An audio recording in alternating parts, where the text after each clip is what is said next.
আসসালামু আলাইকুম ফ্রেন্ডস, কেমন আছেন সবাই? আজকে একটা কমন সমস্যা নিয়ে আলোচনা করব। সাথে সাথে সলিউশনটা দিয়ে দেব যে কিভাবে আপনি আপনার বাসায় বসে এর সলিউশনটা পেতে পারেন। আর আমার ভিডিওর মূল উদ্দেশ্যটাই থাকবে যে একদম আপনি আপনার হাতের নাগালে পান এমন উপকরণ দিয়ে কিভাবে এই সলিউশনটা করতে পারবেন। আজকের প্রবলেমটি হচ্ছে প্রস্রাবে জ্বালা-পোড়া। সাধারণত বলা যায় যে মোটামুটি কমন একটা প্রবলেম। অনেকেরই হতে পারে, বিভিন্ন কারণে হয়। অনেকের ইনফেকশনের জন্য হয় বা অনেকের অন্যান্য কারণেও হতে পারে। যখন আমরা প্রস্রাবের রুটিন এক্সামিনেশনটা করি, তখন অনেক সময় দেখা যায় পাচ্ছিল চলে আসে, বলে কমপ্লেইন করে যে, "ডক্টর আমার প্রস্রাবে জ্বালা আছে, জ্বালা হয়।" আমরা পরামর্শ দেই প্রচুর পানি খাবেন। আ আবার অনেক সময় আ যদি আল্ট্রাসোনোগ্রাম করা হয়, লোয়ার অ্যাবডোমেন এর তখন আ লেখা আসে যে কমেন্ট মানে রেজাল্ট আসে সিস্টাইটিস হয়েছে। সাধারণত সিস্টাইটিস বা প্রস্রাবে ইনফেকশন বা যেকোনো কারণে হোক বা ইনফ্লামেশন যেকোনো কারণে হোক, প্রস্রাবে যদি জ্বালা হয়, আমরা ডক্টরের কাছে যাওয়ার আগে বা ডক্টরের কাছে যাওয়ার আগ মুহূর্ত পর্যন্ত বাসায় বসে কি প্রাইমারি ট্রিটমেন্ট নিতে পারি, সেই ব্যবস্থাটা নিয়ে আমরা এখন আলোচনা করছি। যদি কারো প্রস্রাবে জ্বালা হয়, ১ম ট্রিটমেন্ট হচ্ছে প্রচুর পরিমাণে পানি খাওয়া। ২ নম্বর হচ্ছে নরমালি আরেকটা কথা বলে রাখি এখানে যে প্রস্রাবে ইনফেকশন হলেই যে প্রস্রাবে জ্বালা-পোড়া হয় বিষয়টা তা না। অনেকে পানি যদি কম পান করে, রোদে যদি বেশিক্ষণ কাজ করে, তখনও প্রস্রাবে এরকম সমস্যা হতে পারে।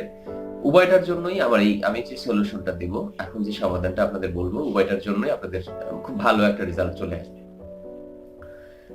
আমাদের বাসার পাশে আমরা চিনি না, এমন কেউ নাই পেঁপে। আপনি পেঁপে পাতা কুচি, কুচি করে কাটা নেবেন ১ কাপ, চায়ের কাপ। আমরা যে চা পান করি নরমালি যে কাপ, একদম ছোট না, একদম বড় না, মাঝারি। নরমালি যে চায়ের কাপগুলো আছে, চায়ের কাপ কুচি, কুচি করে পাতা নেবেন, আ আপনার পেঁপে পাতা।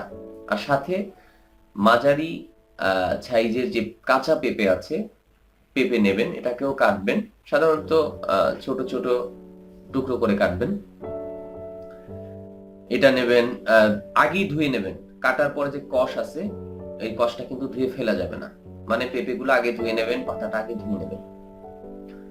এই পেঁপে কুচো, কুচো করে কাটবেন।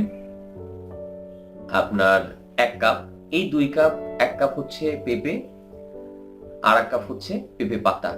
এই ২ কাপকে আপনি ৪ গ্লাস, আমরা যে নরমালি গ্লাসগুলো ব্যবহার করি পানির গ্লাস, এভাবে ৪ গ্লাস পানির মধ্যে দিয়ে ১৫ মিনিট ফোটাবেন। সেদ্ধ করবেন। খুব ভালো তাপে ১৫ মিনিট সেদ্ধ করার পরে এরপরে ছেঁকে নেবেন। এখন যে পানিটা আছে, এই পানিটা প্রাপ্তবয়স্কদের জন্য, যারা বড়, বড় বলতে ১২ বছরের উপরে যাদের বয়স, প্রাপ্তবয়স্কদের জন্য প্রতিদিন ৩ থেকে ৪ বার, সকাল, দুপুর, রাত অথবা সকাল, দুপুর, বিকাল, রাত অবস্থা অনুযায়ী ৩ থেকে ৪ বার ১ কাপ করে পানি তারা পান করবে। অন্যান্য পানি তো আছেই, এটাকে মেডিসিন হিসেবে পান করবে। সাধারণত ৭ বছরের নিচের বাচ্চাদেরকে এটা দেয়া যাবে না। ৭ থেকে ১২ বছর পর্যন্ত যে বাচ্চারা আছে তাদের যদি এই সমস্যাটা হয়, প্রস্রাবে জ্বালা-পোড়া হয়, তখন তাদের জন্য ০.৫ কাপ করে দিতে হবে ৩ থেকে ৪ বার। আমরা এটা তো জানলাম। এখন যদি ছোট বাচ্চা হয় তখন কি করবেন? আমি আরো একটা পদ্ধতির কথা বলে দিচ্ছি আপনাদের, যেখানে বড় এমনকি ২ বছর পর্যন্ত যাদের বয়স বাচ্চা, এই বাচ্চাদেরকেও ব্যবহার করা যাবে। সেটা হচ্ছে যে ভুট্টার কেশ। ভুট্টার কেশ বলতে যে ভুট্টা যারা দেখছেন, তারা দেখছেন এখানে আ ছোট, ছোট চুলের মতো এরকম কিছু জিনিস আছে। এভাবে ভুট্টার কেশ নিতে হবে হচ্ছে ২ কাপ। হ্যাঁ? ছোট, ছোট কেটে ২ কাপ ভুট্টার কেশ নিতে হবে। ৪ গ্লাস পানি এর সাথে ১৫ মিনিট সিদ্ধ করতে হবে। ফোটাতে হবে। ফোটানোর পরে ছেঁকে নিয়ে এই যে পানিটা আছে, এই পানিটা বয়স্কদের জন্য, ১২ বছরের উপরে যাদের বয়স, বয়স্কদের জন্য ১ গ্লাস করে পানি ৩ থেকে ৪ বার খেতে হবে। আসলে পানি তো খায় না, পান করে। কিন্তু আমরা খাওয়া, খাওয়া বলি। এজন্য আমি বারবার খেতে হবে বলি যাতে বুঝতে পারে সবাই। আর যাদের বয়স ২ থেকে ৬ বছর তাদের জন্য ০.৫ কাপ পানি পান করতে হবে ৩ থেকে ৪ বার। আর যাদের বয়স ৭ থেকে ১২ বছর তাদের জন্য ১ কাপ করে পানি পানি মানে ওই যে ভুট্টা সেদ্ধ করা পানিটা, সরি ভুট্টা না, ভুট্টার কেশ সেদ্ধ করা পানিটা, এই পানিটা পান করতে হবে 3 থেকে 4 বার। যদি দেখেন যে 3 দিন 4 দিন হয়ে গেছে, রেজাল্ট ভালো আসে না, দ্রুত ডক্টরের কাছে যান। আপনার বাসার পাশে যে ডক্টর আছে তার সাথে দেখা করলেই হবে। আর আশা করা যায় সাধারণত 80% ক্ষেত্রে আমরা বেটার রেজাল্ট পাই। আমি প্রয়োগ করে দেখেছি। 100 রোগীর মধ্যে 80 জন রোগী খুব ভালো দ্রুত রেজাল্ট চলে আসে। অনেক ধন্যবাদ যারা আমাদের ভিডিও দেখলেন। আমাদের চ্যানেলটি যারা সাবস্ক্রাইব করেননি সাবস্ক্রাইব করুন। আর এই তথ্যগুলো আসলে গুরুত্বপূর্ণ।